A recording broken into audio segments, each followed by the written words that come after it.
तर पाहू शकता हा माझ्याकडं पिठाचा गोळा उरला आहे. सकाळी पोळ्या केल्यानंतर अगदी थोडा मी शिल्लक ठेवला होता दुपारसाठी, की जेणेकरून मुलं दुपारी काहीतरी चटपटीत खाण्यासाठी मागतात जेवण झाल्यानंतर. तर दुपारच्या चटपटीत भुकेसाठी आपल्याला अशा प्रकारे थोडा उंडा आपल्याला फ्रीजमध्ये काढून ठेवायचा आहे, आणि म्हणजे आपल्याला तो गरम गरम आपल्याला पराठा त्यांना करून देता येईल. तर अशा प्रकारे येथे मी एक पोळीला लागेल इतके, थोडे त्यापेक्षा जास्त कणिक घेतलेली आहे मळलेली, आपण पिठामध्ये बुडवून घेणार आहोत. आयत्या वेळेला अशा प्रकारचे मी पराठे त्यांना करून देत असते. तर 2-3 पोळ्याची कणिक मी मुद्दामून शिल्लक फ्रीजमध्ये ठेवत असते. अचानक त्यांनी जर मागितलं की आई भूक लागलेली आहे, तर आपल्याला अशा प्रकारचे पराठे करून आपण त्यांना देऊ शकतो. पातळ पोळी लाटून घ्यायची आहे प्रथम. तर आपण एक मसाला बनवून घेणार आहोत. मला तिखट घ्यायचे आहे, आवडीनुसार. हे जास्त तिखट नाही म्हणून मी 1 चमचा घेतलेले आहे, आणि त्यामध्ये आपल्याला अगदी थोडे चवीनुसार मीठ घालायचे आहे. याच्यातच आपले जिरे घालायचे आहेत, यामध्ये कालवायचे आहे. अशा प्रकारचा आपण मसाला रेडी करून घेतलेला आहे आपल्या पराठ्यांसाठी. आणि त्यानंतर हे आपल्याला पोळीवर पसरून घ्यायचे आहे.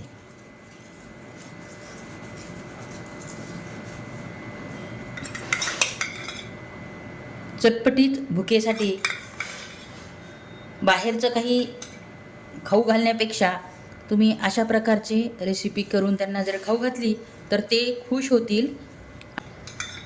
तर सध्या मुलांना सुट्ट्या चालू आहेत, तर त्यांचं दुपारी असतंच की आई मला भूक लागलेली आहे. भूक लागल्यानंतर तुम्ही अशा प्रकारचे पराठे त्यांना नक्की करून द्या, ते आवडीने आनंदाने खातील. तर आपण हा मसाला आपला यावर पसरून दिलेला आहे, आणि त्यानंतर मी याच्यामध्ये लसूण बारीक चिरलेला आहे, थोडी कोथिंबीर घेतलेली आहे, आणि येथे आपल्याला शेंगदाण्याचा कुट्टा घ्यायचा आहे, जेणेकरून अगदीच भन्नाट चव आपल्या या पराठ्याला येणार आहे. तर येथे मी जाडसर असा कुट्टा घेतलेला आहे शेंगदाण्याचा, आणि थोडी कोथिंबीर आणि लसूण. तर प्रथम आपण हा कुट्टा यावर घालून देणार आहोत. अगदी जेवढा बसेल तेवढा आपल्याला हे घालायचं आहे, आणि छान खरपूस शेंगदाणे भाजून असा जाडसर कुट्टा करून ठेवायचा आहे आपल्याला. लहान मुलंच काय, पण मोठे सुद्धा मागून मागून खातील असा हा पराठा एकदम टेस्टी असा होतो. तर पाहू शकता एकदम भरपूरसं मी कुट्टा घातलेला आहे. नंतर हे लसूण घालायचं आहे.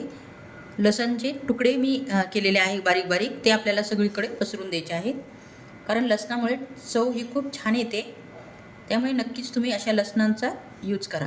आणि अगदी बारीक चिरून घ्यायचं आहे आपल्याला लसण, आणि त्यानंतर आपण आपली बारीक चिरलेली कोथिंबीर घालायची आहे.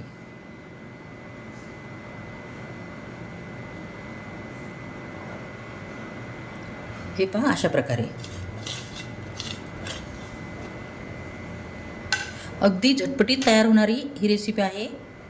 अगदी 5 मिनिटात आपण ही रेसिपी तयार करू शकतो, जर आपली कणिक तिंबलेली असली तर. आता त्यानंतर आपण अशा प्रकारे पराठा करून घेणार आहोत.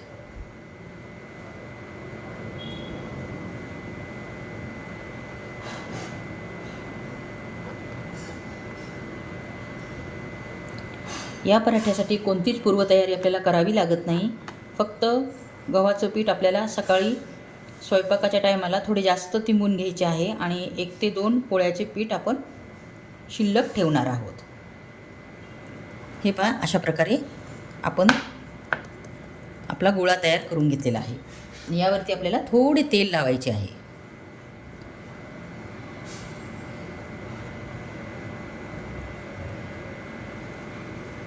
आणि अशा प्रकारे आपल्याला हा रोल तयार करून घ्यायचा आहे.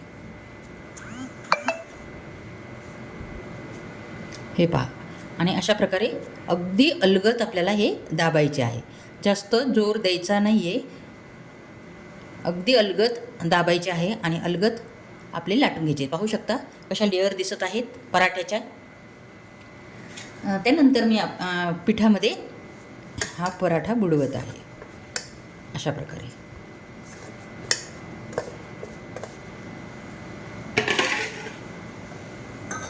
आणि अलगद आपल्याला असे लाटून घ्यायचे आहे. जास्त जोर न देता आपल्याला हे लाटून घ्यायचे आहे. हे पहा अशा प्रकारे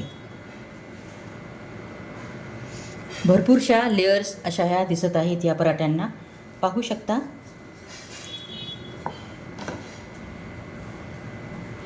असा पराठा केल्यानंतर त्यांना कोणत्याच चटणीची किंवा सॉसची गरजसुद्धा लागणार नाही आहे. नुसता रोल करून दिला की झालं.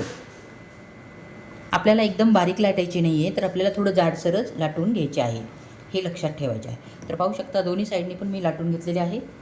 तर आपला पराठा छानपैकी लाटला गेलेला आहे. तर तुम्ही जवळूनही पाहू शकता किती मस्त असा दिसत आहे. तर चला मग आता आपण हा भाजून घेऊया. तवा छानपैकी प्रीहीट झालेला आहे आणि त्यावरती आपण थोडे तेल घालणार आहोत, म्हणजे तो खरपूस आपल्याला भाजून घ्यायचा आहे. छान तवा आपला प्रीहीट झालेला आहे आणि त्यावर आपला हा पराठा आपण अलगदपणे घालणार आहोत.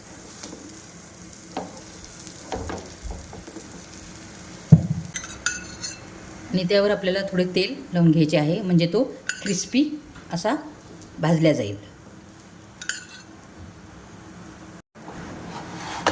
त्यानंतर आपण हा पलटून घेऊ.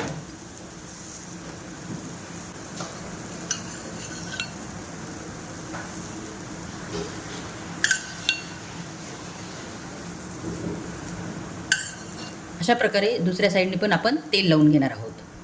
भरपूर तेल लावायचे आहे, म्हणजे तो खरपूस आपला भाजला जाईल. तेलाच्या ऐवजी येथे तुम्ही तुपाचा पण यूज करू शकतो, पण येथे मी तेलाचा यूज केलेला आहे.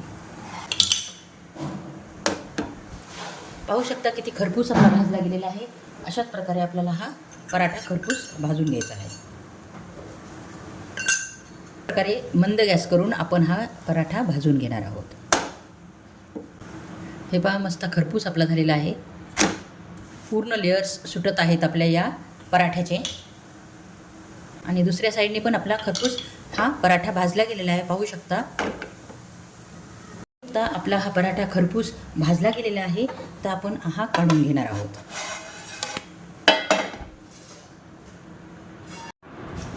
तर पाहू शकता आपला हा पराठा किती क्रिस्पी झाला आहे. एकदम सर्व लेयर्स आपले हे उघडलेले आहेत या पराठ्याचे. एकदम चवीला असा हा भन्नाट असा लागतो.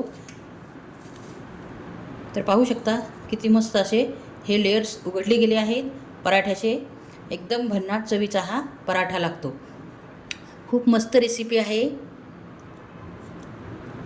एकदम मुलांना आवडणारी अशी ही रेसिपी आहे. पाहू शकता किती क्रिस्पी आपले हे पराठे झाले आहेत.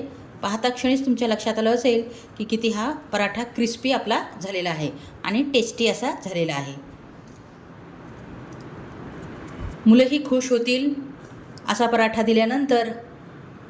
त्यामुळे अशा प्रकारचे पराठे तुम्ही त्यांना छोट्याशा भुकेला नक्की करून द्या. एकदम पौष्टिक असे हे पराठे होणार आहेत. कशी वाटली तुम्हाला या पराठ्याची रेसिपी? तुम्हाला ही पराठ्याची रेसिपी थोडीफार पण जर आवडली असेल तर लाईक आणि सबस्क्राईब करायला विसरू नका. पुन्हा भेटू अशाच एका छानशा व्हिडिओमध्ये. तोपर्यंत नमस्कार.